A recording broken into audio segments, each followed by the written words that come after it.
Boa noite, gente.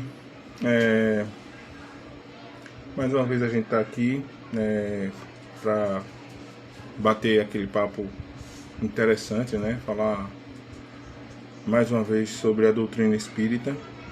E eu não vou me cansar de agradecer às pessoas que participam dessas lives, que comentam comigo depois, conversam comigo. Algumas pessoas encontram comigo na rua, a gente conversa a respeito. Gostaria muito de agradecer a presença das pessoas em relação a esse trabalho, tá?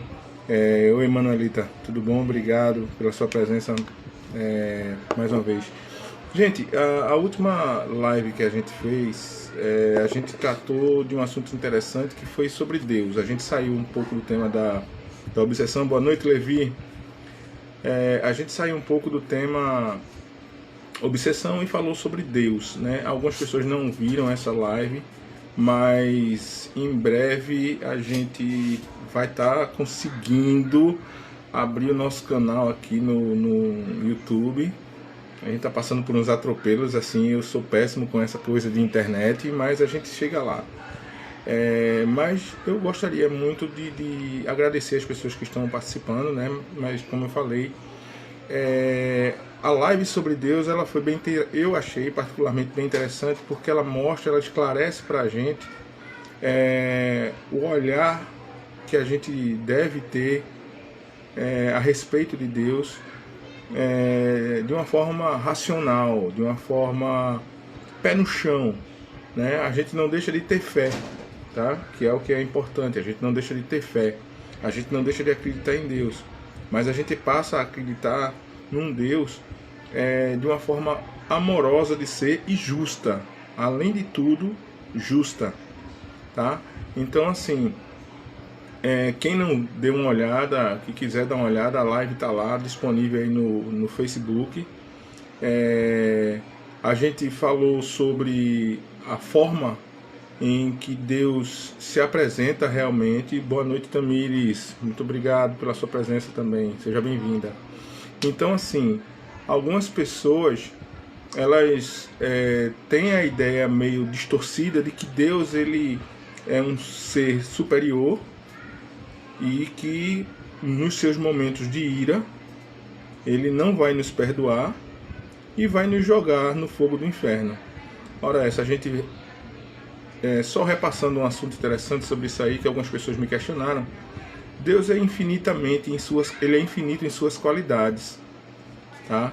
Então, quando a gente diz que Deus ele é infinito em suas qualidades, a gente diz que Deus é extremamente justo, extremamente bondoso, extremamente amoroso e nos criou num gesto de amor. Então, a gente não deve atribuir sentimentos nossos, falhas morais nossas a Deus. Então, Deus ele não se ira, tá? Deus ele não se ira, ele é amor ao extremo. O que ele faz em relação às nossas falhas é tentar nos colocar nos caminhos corretos. Em relação às nossas falhas, ele é extremamente justo para que a gente pague pelas nossas falhas, ok? Mas vamos voltar à questão da obsessão. Em relação à obsessão, tem uma questão interessante que eu queria falar aqui, que é o seguinte: algumas pessoas acharam o tema obsessão um pouco assustador, né? Passa a ser um pouco inquietante para algumas pessoas. Eu mesmo, quando comecei a estudar a obsessão, comecei a ficar um pouco preocupado com essa questão. Mas as pessoas questionam a obsessão, por que a gente tem perseguidores e tal. Vamos lá, vamos tentar ser bem claro. E por que é que a gente tem perseguidores, né? Vamos lá. A doutrina espírita nos explica de forma clara que nós não temos uma única encarnação, uma única vida. Nós não temos apenas essa vida aqui terrestre, nós tivemos outras vidas, nós tivemos outras encarnações. Em relação a essas encarnações anteriores, a gente cometeu falhas. E como Deus é justo, Deus é amoroso, se nós cometemos falhas com outras pessoas, é justo que nós paguemos por nossos erros. Então, de que forma a gente vai pagar por esse erro, se em muitos casos a gente já desencarnou e os erros ficaram? Quantas pessoas, quantos assassinos em série a gente encontra aí na história do mundo? Quantos ditadores realizaram extermínios em massa? E será que essa quantidade de vidas que eles retiraram... Oi Luli, boa noite, prazer ter você, minha querida. Então, será que essas vidas todas que esses ditadores tiraram nesses massacres em massa, nesses extermínios em massa, uma encarnação foi suficiente para que eles se redimissem? Será que depois que eles cometeram esses atos de atrocidades, eles se arrependeram? E depois do arrependimento veio uma mudança de comportamento, e nessa mudança de comportamento eles procuraram reverter tudo aquilo que eles haviam feito, levando em consideração ainda que a vida, ela não tem um preço. Nossa vida, ela não tem preço, tá? Deus nos deu a vida e ela tem um preço altíssimo. Então, se eu tiro a vida de alguém, isso tem um preço enorme. E aí algumas pessoas me questionam da seguinte forma: ora, mas todo mundo não tinha que morrer um dia? Sim, todo mundo tinha que morrer um dia, é claro. A doutrina nos mostra que temos um tempo de vida sobre o mundo, e a doutrina também nos mostra que existem outros acordos que fazemos antes de reencarnar. E nesses acordos implicam que a gente deve morrer de forma tal, mas o plano eterno é que nós desencarnemos naturalmente, e não através de alguém retirando nossa vida. O plano não é esse. O plano é que a gente morra por causas naturais, que o nosso fluido vital que a gente receba antes de encarnar, ele seja suficiente para que a gente passe o tempo aqui em nossa vida. E aí algumas pessoas ainda questionam: ora essa, mas por que a gente tem casos de bebês que morrem alguns meses após ter nascido? A gente tem que lembrar que alguns espíritos, eles vêm pagando suas dívidas de encarnações e encarnações.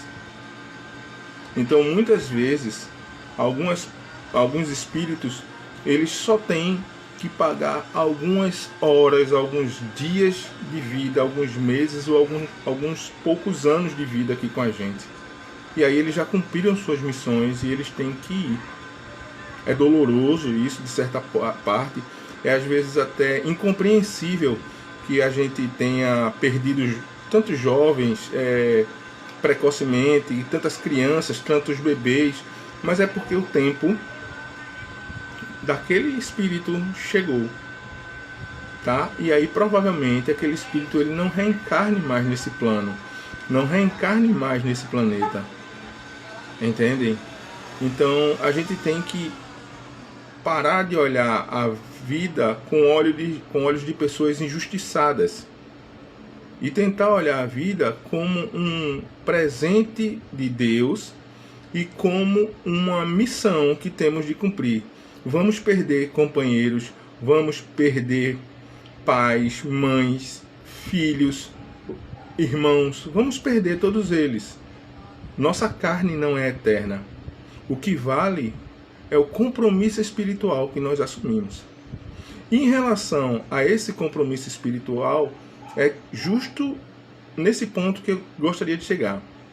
Nesse compromisso espiritual não nos cabe tirar a vida de outro, não nos cabe machucar o outro, não nos cabe molestar o outro. Então, quando a gente fez isso no passado, a gente retornou para que a gente pagasse por isso, tá?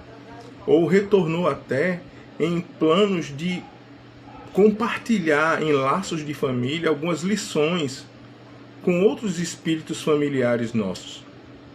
Então é importante a gente saber que estamos aqui, e se a gente não se dá bem com fulano, ciclano, beltrano, etc e tal, se a gente não gosta de fulano, às vezes a gente diz, rapaz, aquela pessoa ali, eu nunca falei com ela, aquela pessoa nunca me fez mal algum, mas eu não gosto dela.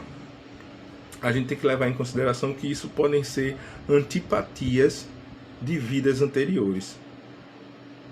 Tá? Alguém lá atrás pode ter feito mal a gente. Nessa encarnação, esses destinos não se cruzam constantemente, mas quando os espíritos se encontram, tem um rastro de mal-querer de uma das partes. Eu já passei por isso, já tive a oportunidade de não gostar de primeira de uma pessoa, da primeira vez de uma pessoa, mas quando a gente parou e conversou e expôs suas ideias aos poucos, eu fui vendo que essa pessoa ou essas pessoas, isso aconteceu mais de uma vez, não eram pessoas tão maus, eram pessoas que poderiam me fazer muito bem e futuramente nos tornamos bons amigos. Então, existem as antipatias de outras encarnações, isso é normal, isso é comum, tá?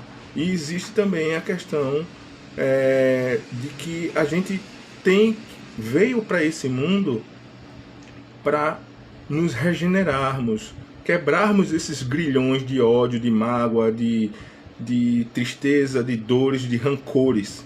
Isso que não nos faz progredir. Então, cabe a nós, quando a gente se encontra com esse tipo de espírito, boa noite Raquel Ferreira, boa noite. Então, quando a gente se encontra com esses espíritos, é importante a gente ficar ciente de que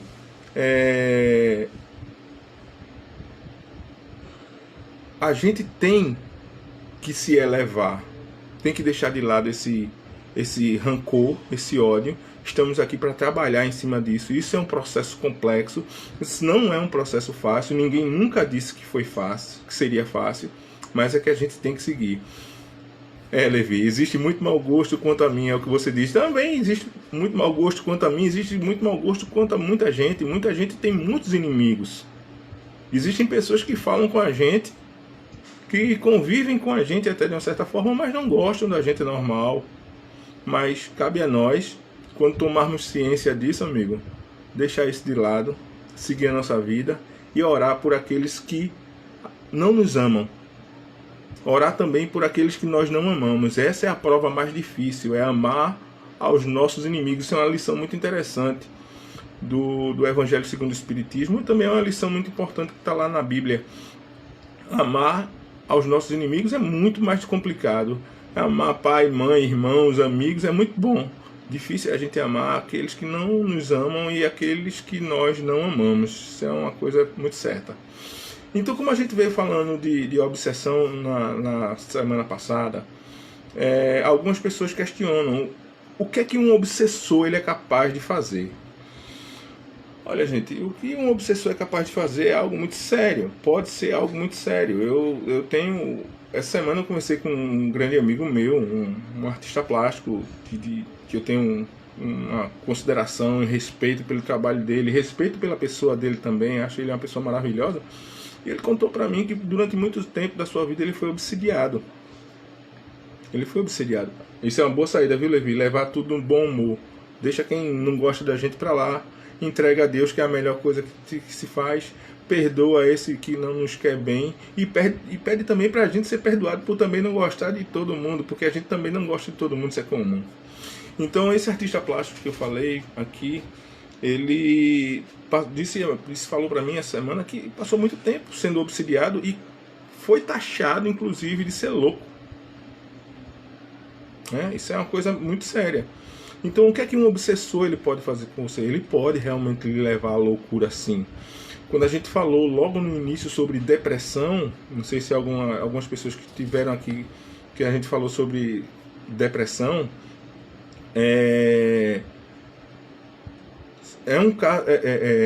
um dos casos que podem nos levar realmente à depressão é a obsessão. Com certeza é isso. E pode nos levar ao suicídio. Em muitos casos, o obsessor ele quer realmente tirar nossas vidas. Tá? O obsessor, ele muitas vezes, ele drena nossas energias, drena o nosso intelecto, drena a nossa vontade de viver, nos leva a percorrer caminhos sombrios muitas vezes, e ele, dependendo das nossas não vigilâncias, o que alguns espíritas chamam de invigilância, eles conseguem, inclusive, acabar literalmente com nossas vidas, quando eles nos levam a cometer suicídios. Então, vamos lá, vamos em algumas questões que eu acho interessante. Boa noite, Cláudia, prazer ter aqui você, viu? Gosto muito quando você aparece nas nossas lives. Então, umas coisas importantes que a gente tem que ver é o seguinte: nossos obsessores, logo no começo da live sobre obsessão, a gente lê um texto que disse assim: a obsessão é a ação persistente de um espírito mau sobre outro. Mas nem todo obsessor é propriamente mau. Por quê? Vamos lá, vamos esclarecer isso. Um caso importante de um obsessor que não é mau: o caso da mãe que superprotege o filho, desencarna, mas enquanto ela estava viva, enquanto ela estava encarnada, ela não suporta que o filho tenha algum relacionamento com nenhuma mulher, porque ela vai achar sempre que nenhuma mulher presta para o filho, que nenhuma mulher é boa para o filho, que aquele filho dela tem que ficar certinho, solteiro, porque ninguém cuida dele melhor do que ela mesma. Então essa criatura desencarna, essa criatura morre. E aí nesse plano espiritual ela vai fazer o que? Ela vai obsediar o filho, para que ninguém chegue próximo do filho dela, para que nenhuma mulher se aproxime, que ninguém faça mal. Então ela se torna não um espírito mau, mas um obsessor. É aquele caso que a gente viu de desencarnado para encarnado, sem que seja um espírito mau.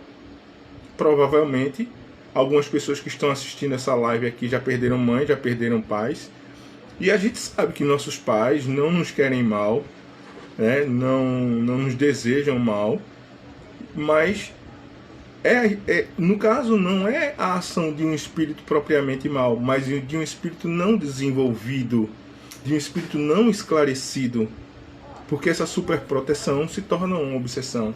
E essa superproteção ela não só existe no campo de pai e para filho, de mãe para filho, mas existe também no campo de esposa para marido, de marido para esposa, quando desencarnam, que não suportam que ninguém encoste naquele ser que eles amam. Então isso também é uma ação persistente de um espírito que eu não diria que seja mau, mas que não é um espírito bem esclarecido. E o que é que pode nos levar à obsessão? E aí eu vou ler um texto aqui interessante que diz o seguinte: somente existe a obsessão porque há endividados. A gente leu isso rapidinho na última live sobre obsessão e diz o seguinte: criaturas que se procuram através dos tempos para acertar débitos. A gente falou sobre isso. Criaturas que vão se chocar para... alguém vai querer cobrar aquela dívida. Alguém vai querer cobrar aquela dívida.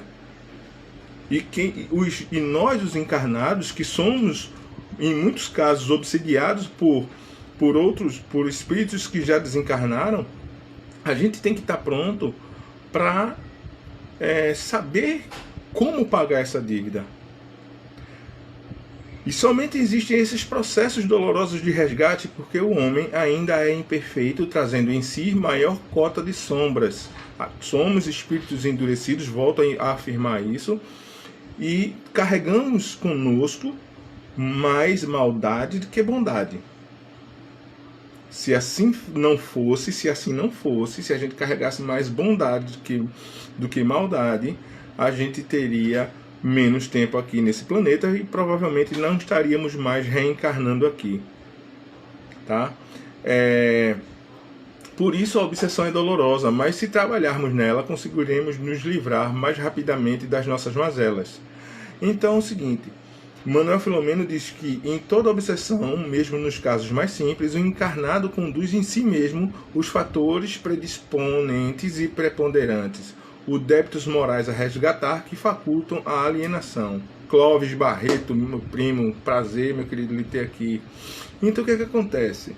A gente carrega, além de nossos débitos, a porta para que os nossos obsessores se aproximem de nós, estejam conosco. E que porta é essa? São as nossas falhas morais, são os nossos vícios, as nossas maldades, as nossas inclinações para o mal. Quando a gente quer trabalhar em relação à melhora, ao fim da perseguição, Aniedia, boa noite. Quando a gente quer trabalhar e melhorar e nos livrar dessa obsessão, o que é que a gente deve fazer? A gente deve ser mais vigilante, a gente deve melhorar as nossas falhas morais, a gente deve ter compaixão pelos nossos obsessores e também, ao mesmo tempo, pedir perdão a eles que estão sempre nos ouvindo. Os obsessores, eles estão sempre próximos de nós. E nós devemos ser exemplo de mudança. Vai ser fácil? Não vai ser. A gente passa constantemente por problemas complicados, por problemas muito complexos, muitas vezes, que em muitos casos são provocados por nossos obsessores. Nós temos uma facilidade muito grande de sermos manobrados, guiados pelos espíritos. Não que o espírito ele vai entrar no nosso corpo, isso é uma coisa que não existe, essa ideia de que o espírito ele entra em um corpo, não pode, porque existe a questão de que dois corpos não podem ocupar o mesmo lugar ao mesmo tempo. Então, dois espíritos não podem ocupar o mesmo corpo ao mesmo tempo. Tá? Então, o que é que isso quer dizer? Não tem como um espírito entrar no meu corpo se o meu próprio espírito ele não está em meu corpo. Meu próprio espírito ele está ao meu redor. Ele manipula o meu perispírito. Isso aí é uma questão que a gente vai ver depois. Mas ele manipula o meu perispírito, que esse perispírito, por sua vez, manipula a minha matéria. Mas o nosso corpo, nós não podemos ser governados por dois espíritos estarem dentro de mim. Isso não existe, essa ideia não existe. O que existe é que através das nossas falhas morais, muitas vezes somos dominados por obsessores. É isso que a gente tem que entender. Então é o seguinte, nos livrar da obsessão não é algo simples. É um trabalho que a gente tem que fazer todos os dias, manhã, tarde e noite. É sermos mais vigilantes. Deixa eu passar um outro texto aqui interessante. Certa vez eu assistindo um vídeo de uma palestra espírita, em que o palestrante ele falou que participava de sessões mediúnicas. E numa dessas sessões, olha só que história interessante. Em uma dessas sessões, eles receberam uma visita antes disso de um homem que ele tinha mais ou menos quase 2 metros de altura, mas estava pesando pouco menos de 45 quilos. Esse homem estava magro, estava definhando, estava se acabando. E já tinham levado para tudo quanto foi médico, para tudo quanto foi lugar. E então um dia a família resolveu levá-lo a um centro espírita, uma casa espírita, para que alguém explicasse o que é que estava acontecendo. E numa sessão mediúnica, O obsessor desse homem veio e disse o seguinte: olha, ele está nesse estado por minha causa, porque esse homem no passado, em outra encarnação, ele invadiu a minha fazenda, estuprou e matou minhas filhas na minha frente. E ele, todo um batalhão dele do exército, estuprou e matou as minhas filhas na minha frente, e por fim ele me matou. Então eu venho perseguindo ele de encarnações em encarnações há muito tempo. E aí o mediador, que quem conhece as sessões mediúnicas vai entender o que é o mediador, é aquela pessoa que conversa com o desencarnado. Ele disse o seguinte: tudo bem, eu entendo que você esteja com ódio dele. Agora eu pergunto a você, onde estão suas filhas e sua esposa? Ele disse, o espírito disse, eu nunca mais vi, eu nunca mais encontrei com elas. E aí o mediador disse, sabe por que você não encontra com sua filha, sua esposa e suas filhas? Porque elas superaram isso. Elas aprenderam a perdoá-lo. E aí você está numa faixa de evolução abaixo de suas filhas e de sua esposa. Então, com o passar do tempo, esse homem compreendeu que era necessário trabalhar com o perdão, deixar toda aquela mágoa de lado, que não é fácil, não é simples, mas é um processo de crescimento. E aí, pouco a pouco, aquele encarnado que ele obsediava começou a voltar a ter força, a engordar, a ter saúde, e aquele obsessor nunca mais apareceu em nenhuma sessão mediúnica daquela casa. O que a gente supõe é que ele realmente tenha ido trabalhar em busca dessa melhora. Provavelmente ele foi atrás de alguns espíritos que pudessem esclarecê-lo em relação ao perdão, ao crescimento e à evolução, porque é isso que a gente deve fazer quando desencarnar. Buscar nossas melhorias, procurar estudar, procurar trabalhar em prol de tudo que não seja a gente. Porque a gente deve trabalhar em prol da caridade sempre. Tá? Deixa eu passar outro texto aqui interessante aqui, que a gente vai falar mais sobre a obsessão. Eu falei sobre obsessão, a invigilância, a porta para a obsessão. E Jesus falou o seguinte, no livro de Marcos, capítulo 13, versículo 33. Estai de sobreaviso, vigiai e orai, porque não sabeis quando será o tempo. O próprio Cristo falou isso. Então, a existência dos fatores predisponentes às causas kármicas facilitam a aproximação dos obsessores que, entretanto, necessitam descobrir o momento propício para a efetivação da sintonia completa que almejam, que busca. Ou seja, o obsessor ele procura o momento correto, a hora certa da sua falha, da nossa falha, vamos dizer assim, e ele age no momento em que a gente está mais fraco. Tá? Que momentos são esses? Muitas vezes a gente vê pessoas muito bem equilibradas, que a gente supõe que sejam bem equilibradas, pessoas, né, tranquilas, perfeitas, mas essas pessoas não podem beber. Vocês já notaram que tem gente que quando bebe se transforma? Vou beber água, não vou me transformar não, espero. Já notaram que tem gente que quando bebe muda de comportamento completamente? Não é só porque fica bêbado não. Ficar bêbado é uma coisa normal, porque senão as pessoas não beberiam. Mas existem pessoas que mudam de comportamento, de postura, e provavelmente essas pessoas estão sendo realmente obsidiadas. É o momento em que a falha moral dela abre passagem para que o obsessor faça o trabalho dele. E o trabalho dele é esse, de destruir. Mas por que é que Deus permite que os obsessores trabalhem dessa forma? Olha só, vamos analisar Deus nesse ponto. Deus ele nos deu um presente chamado livre-arbítrio. E o livre-arbítrio ele não deu apenas para os seres encarnados, ele deu para os espíritos. E como somos espíritos imortais, somos todos agraciados pelo livre-arbítrio. Então os obsessores eles também têm o livre arbítrio para agir quando eles querem e como eles querem. Por se tratar de um livre arbítrio, eles podem passar ainda, mesmo obsediando, anos e anos e anos. Agildo, boa noite, meu querido. Anos e anos e anos fazendo mal sem progredir, porque quando você faz o mal, você recebe o mal como recompensa, você não cresce, você não progride. Então, quando você não progride, é porque você está recebendo exatamente aquilo que você plantou.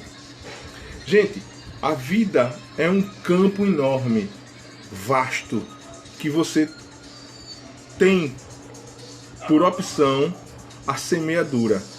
Você tem a opção de plantar. É opcional, mas a colheita é obrigatória. Então a gente colhe aquilo que planta. E seja aqui nesse mundo, encarnados, ou como desencarnados também. Levi fez um comentário aqui: quando conseguimos reger nossas vidas pela razão, evitamos muita coisa. Exatamente. Exatamente, amigo. A razão, a verdade é muito interessante para as nossas vidas, muito importante. Quando a gente deixa de acreditar no fantástico, quando a gente deixa de acreditar no maravilhoso e passamos a enxergar Deus como um ser bondoso, amoroso, justo, nós aprendemos a lidar com as questões. Boa noite, meu querido professor Tony, Solange, até que enfim você chegou, boa noite. Então, assim, voltando a falar sobre a invigilância. A invigilância é o instante em que o cobrador finalmente bate as portas da alma de quem lhe deve, e sempre o faz nessas circunstâncias, pela agressão que poderá vir vestida de sutilezas, obedecendo a um plano habilmente traçado de maneira frontal para atordoar e desequilibrar de vez a vítima de hoje. Momentos de invigilância existem muitos, todos temos em incontáveis ocasiões. Citaremos alguns dos estados emocionais que representam a invigilância em nossas vidas. Olha só, como a gente é falho, como a gente é pequeno e como a gente tem muito que melhorar. Quantos momentos por dia nós fomos levados pelo ódio, pelas ideias negativas de qualquer espécie, pela depressão, pela tristeza, pelo desânimo, pelo pessimismo, pelo medo, pelo ciúme, pela avareza, pelo egoísmo, pela ociosidade, aquela preguiça terrível que nos dá, pela irritação, pela impaciência, pela maledicência, aquela capacidade que a gente tem de falar mal do próximo, né? Pela calúnia, pelo desregramentos sexuais, pelos vícios, que sejam eles a bebida, o cigarro, as drogas, etc. Enfim. Sérgio Jansen, boa noite, muito obrigado. Solange, não precisa pedir desculpa não, por chegar atrasada não. Eu só estou muito feliz de você estar aqui com a gente. Eu sei que você vai ver completa depois. Eu tenho certeza que você vai ver completa depois. Então, assim, vocês analisaram como a gente cai durante o dia inteiro em probleminhas pequenininhos como esses, em estados emocionais que abrem passagem para que os nossos obsessores trabalhem com a gente. Muito facilmente a gente se deixa levar por qualquer situação como essa. Então, um espírito chamado Sheila nos adverte o seguinte: toda vez que um destes sinais venha a surgir no trânsito das nossas ideias, a lei divina está presente, recomendando-nos a prudência de parar no socorro da prece ou na luz do discernimento. É justamente o que nosso amigo Levi comentou aqui. Ele falou, quando a gente usa a razão, ou seja, parar e ver se isso é a atitude que vai me levar para frente, se isso é a atitude minha ou se não é atitude minha, tá? Nós somos muito, realmente, como você está reiterando aí, Levi, somos muitas vezes levados por sentimentos e vícios. Sentimentos, e esses sentimentos que você fala, eu sei, são sentimentos negativos, exatamente. Então, Sheila ainda ela fala isso, toda vez que um desses sinais vem a surgir, o que é que nos cabe? Parar e refletir, parar e orar, parar e perguntar. Tu tem um anjo de guarda que está contigo o tempo inteiro. Eu tenho um anjo de guarda que está comigo o tempo inteiro, que se comprometeu em várias encarnações e encarnações passadas a estar com a gente, estar comigo. E esse anjo, ele é um conselheiro, ele é um amigo. Cabe a nós entrarmos nessa sintonia de bondade desse anjo e ouvir os seus conselhos. Não é tão fácil, não é tão simples, mas muitas vezes a gente é levado por intuições tão boas, sopros que a gente tem de esclarecimentos, e muitas vezes não são nossos, são nossas intuições que muitas vezes são passadas pelos nossos anjos de guarda, pelos nossos espíritos protetores, pelos nossos espíritos simpáticos a nós. Somos cercados por uma legião de espíritos maravilhosos que se comprometem a estar próximos de nós. Então, um momento de invigilância pode ocasionar sérios problemas, e se este for o instante em que o obsessor tenta conseguir a sintonia que necessita para levar avante os seus planos de vingança, convém ressaltar que um minuto ou um instante de medo, revolta, impaciência, etc., não significa necessariamente que a pessoa esteja obsediada. Claro, óbvio, gente, calma. Quer dizer que toda vez que eu sentir raiva de alguém eu estou obsediado? Não. Mas se essa raiva ela perdura, se eu carrego essa raiva durante todo esse período, todo esse tempo, todo meses e anos, há sim alguma questão aí a ser analisada. Enquanto eu não trabalhar em mim para que isso seja retirado, eu estou andando para trás. Se a gente levar em consideração o seguinte: quando a gente sente raiva, vocês já notaram que o coração ele trabalha mais pesado, o estômago fica comprimido, a gente fica com uma carga ruim, negativa? Isso não é agradável, gente. Olha a diferença quando você está num momento com seus amigos, com os nossos amigos, estamos com os nossos amigos, estamos rindo, estamos brincando, estamos contando piadas, estamos nos divertindo, como o nosso corpo ele trabalha de uma forma mais leve, como nós nos sentimos mais leves, ou seja, o nosso espírito nesse momento ele está em outra sintonia, ele está numa sintonia de prazer, de alegria, de júbilo, de regozijo. Então, olha a diferença de sintonia e quanto isso nos faz mal, e o quanto estar com os nossos amigos, estar num momento de alegria, estar num momento de felicidade, de prazer, nos faz bem. Desde que estes estados de invigilância passem a ser constantes, é o que eu falei, repetindo-se, tornando-se uma atitude habitual, aí, obviamente, estará configurada a predisposição para o processo obsessivo.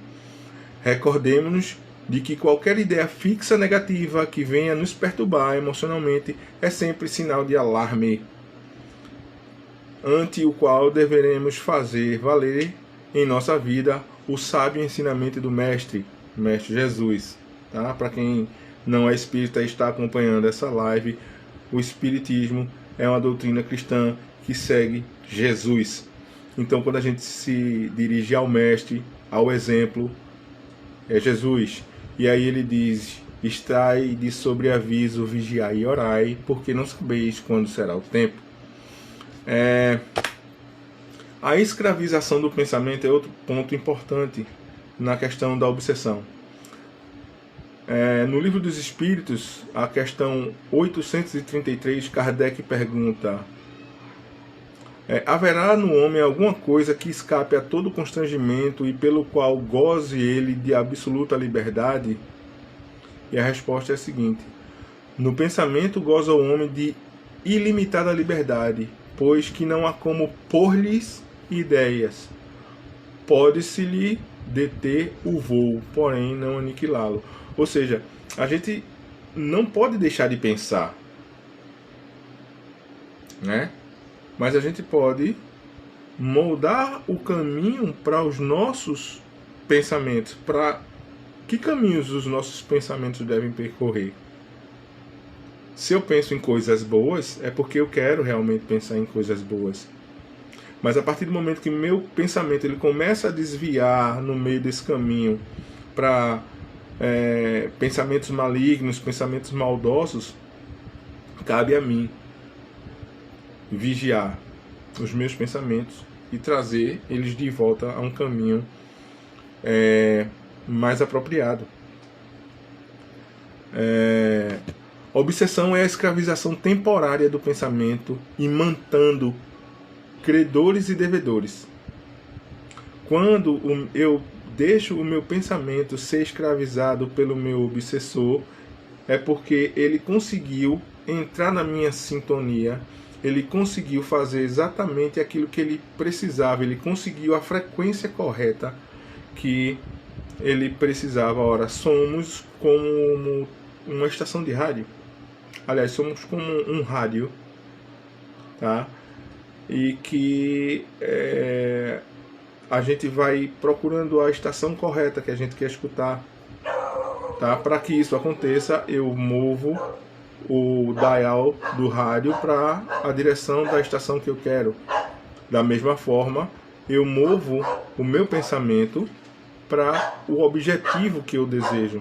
Se eu desejo ser feliz, eu vou para dirigir meu pensamento para sentimentos felizes, para ideias felizes, para momentos felizes. O homem não tem sabido usar o pensamento. Somente agora se está inteirando das suas próprias potencialidades. Somente agora está começando a descobrir que ele é o que pensa, que seus pensamentos são ele mesmo, isto é, expressam sua individualidade, a essência mesma de que é feito, com todas as peculiaridades que integram sua personalidade. Solange falou aqui, a sintonia faz com que a gente entre em pensamentos que devemos e que não devemos seguir. Exatamente, Solange, é isso que eu acabei de falar exatamente agora. Mas teu comentário estava aqui antes de eu concluir. Então é o seguinte, quando ele diz assim, que o homem, ele só agora está tomando a noção de que o pensamento dele é exatamente o que ele é uma máxima que muitas vezes a gente usa. Somos aquilo que pensamos, porque o pensamento é o que nos move. O pensamento é o que nos move, o pensamento que vai fazer com que eu me dirija para aquilo que eu quero, que eu preciso. Se eu quero seguir para um caminho do bem, eu vou pensar no bem. Se eu quero me dirigir para um caminho negativo, eu vou pensar negativo. Eu vou tramar, vou arquitetar toda a maldade. E não vou evoluir. E vou me deixar levar por obsessores. E vou entrar exatamente num caminho que não me pertencia, mas é um caminho que é regido por aquele que me quer o mal. Certo? Ultimamente as pessoas têm se dado conta que se mantêm presas por ter viciado o seu pensamento, acostumando-o a navegar apenas entre as baixas esferas que vão dos instintos às paixões que o destroem. O homem realmente ele tem se dado conta que se deixou levar durante muito tempo, e quando a gente fala o homem, a gente fala da humanidade. A humanidade, aos poucos, ela está mudando de pensamento. E a gente diz isso quando a gente assiste um jornal, um telejornal, por exemplo. A gente vê que as pessoas elas estão mais interessadas em solucionar problemas, em fazer com que a justiça impere, fazer com que a bondade impere. Quantas notícias de protestos pelo racismo a gente está vendo, protesto contra o racismo, aliás, perdão, pelo racismo não, contra o racismo a gente está vendo, contra os protestos e movimentos contra a discriminação homossexual, Quantos protestos contra as maldades contra as crianças a gente está vendo? E esse protesto ele não ocorre só nas ruas, eles muitas vezes ocorrem nas redes sociais. Quantas a gente vê? Aí as pessoas comentam o seguinte: ah, mas quando a gente abre o jornal, a gente liga a TV, a gente só vê coisa ruim no mundo.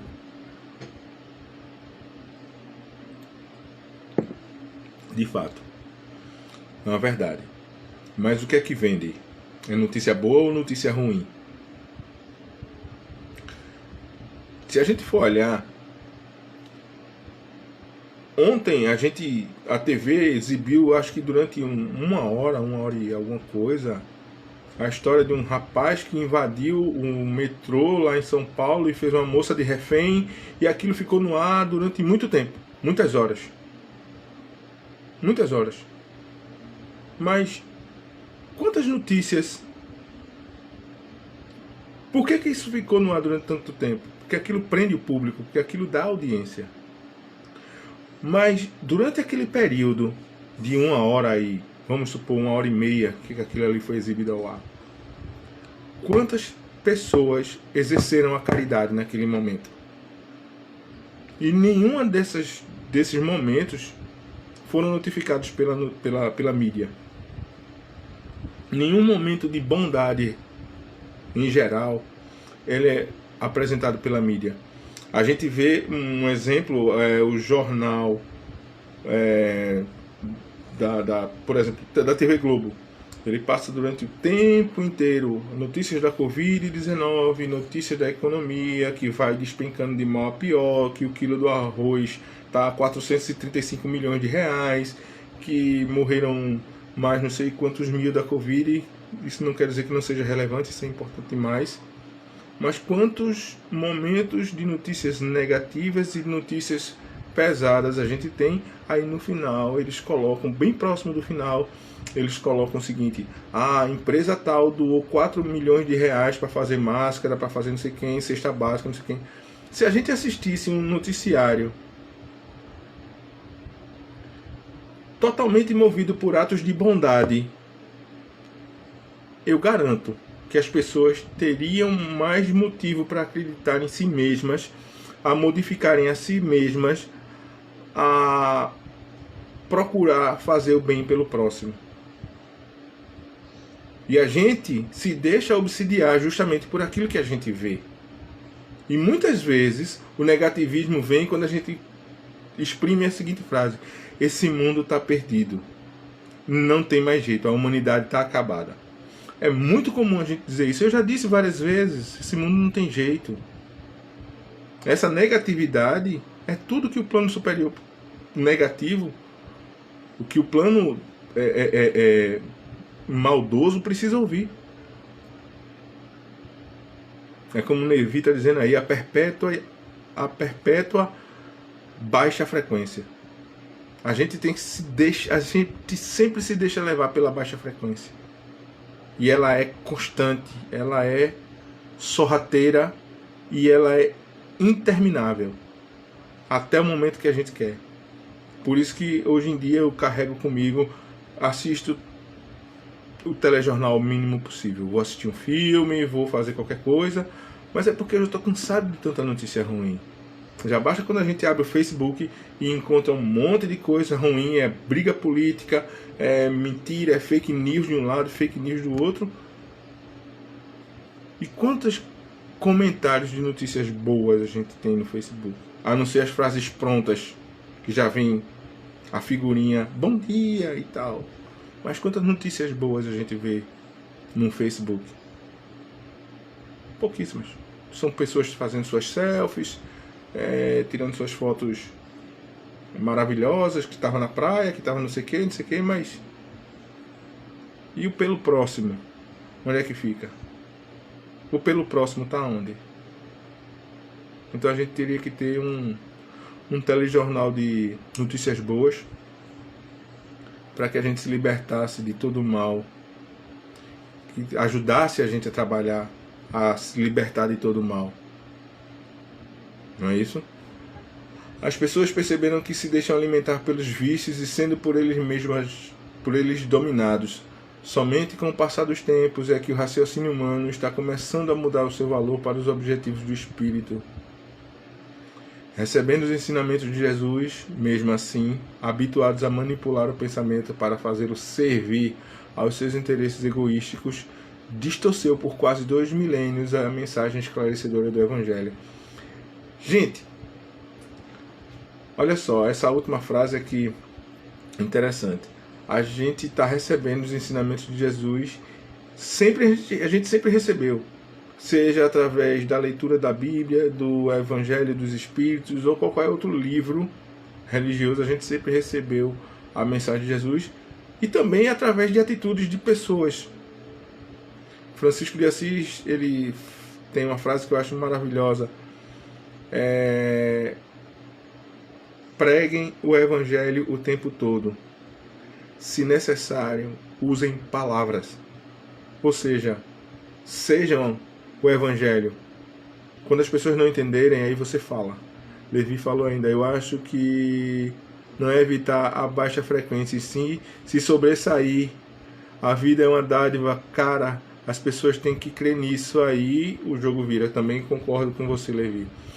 Então, vocês já notaram quantas pessoas distorcem os ensinamentos de Jesus?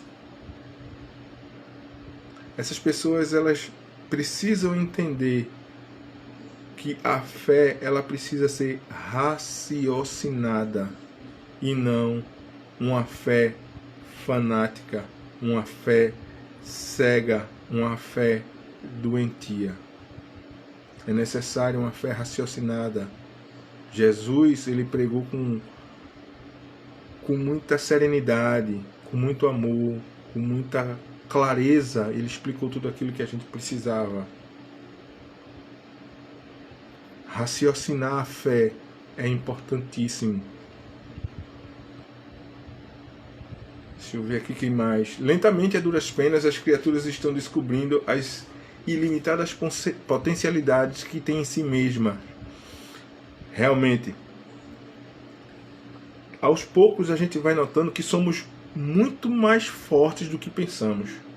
Aos poucos estão se dando conta de que cada ser é um universo em miniatura, expansível pelo pensamento e pelo sentimento que possui como atributo a eternidade. A doutrina espírita, revivendo os ensinamentos do Cristo, tem contribuído fundamentalmente para despertar o homem para a verdade. Verdade, isso é certo. Concordo. O Espiritismo vem ensinar a libertação do pensamento estrangulado pelo peso enorme da escravidão material. O Espiritismo, ele nos ajuda a despregar do material. Nos ensina a sermos mais espiritualistas. Eu vou morrer e nem a chave da minha casa eu vou levar, como diz minha esposa. Nem a chave da casa eu levo. Então, para que me apegar a tudo isso? Não adianta. O Espiritismo ele vem mostrando a espiritualidade que existe em cada ser, a qual até agora a grande maioria preferiu ignorar, e é verdade, a gente vê. E existem pessoas que olham essa questão, mas preferem ignorar. As obsessões são a escravização temporária da mente, é o voo do pensamento subitamente detido, prisioneiro. Mesmo o homem moderno, que se orgulha de suas conquistas, arranja 1000 pretextos para tornar-se escravo não só de si mesmo, como também de outros homens, de situações e até, principalmente isto, de coisas materiais. A gente se prende, né, a um material de uma forma absurda.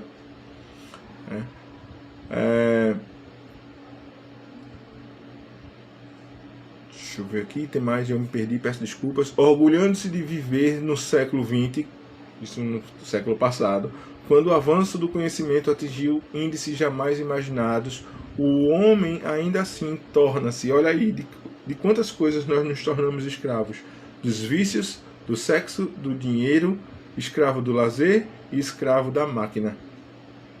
Escravo de tudo, quando, negando a Deus, se permite a mais baixa e dolorosa escravidão, o seu auto-enclausuramento na prisão sombria do egoísmo crescente. O Espiritismo veio nos ensinar o processo de libertação, o modo de se libertar de todas as prisões inferiores, 1000 formas de escravidão e uma só forma de libertação. Jesus. Ele disse: eu sou a porta. E foi dito que a verdade vos fará livres. Jesus, ele é a verdade absoluta.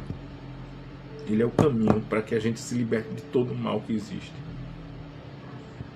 Esse é o ponto-chave para que a gente se liberte da obsessão.